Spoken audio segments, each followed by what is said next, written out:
First device we're going to install of the system devices is the electronic TRV.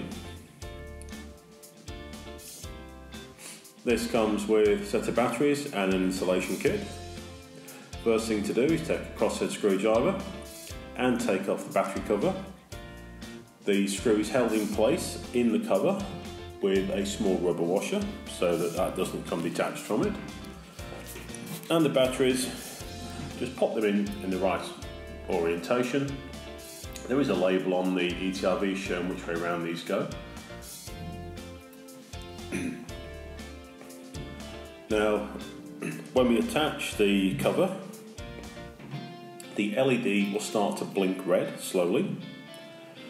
The stem that controls the valve position will retract into the body, ready for fitting. And once it's retracted, it will flash green briefly and then slowly orange, so it's ready for installation. Whilst the setup process is being initialised, we'll fit the 2mm spacer inside the 28mm base ring. We already know this because we've checked the valve to see what parts are required, and then we fit the pegs in with the flat side towards the top of the ETRV, which is the position for installation and testing.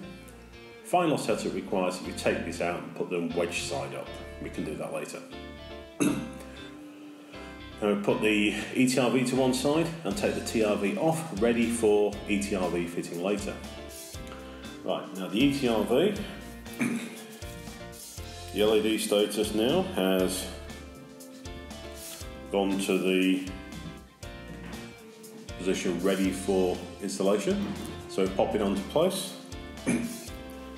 It's gone from slow orange, so you now hold the ETRV button down for 4 seconds. It goes red to blinking, and that will now adjust to fit the valve itself. It will check the open and close limits, and then it will move in.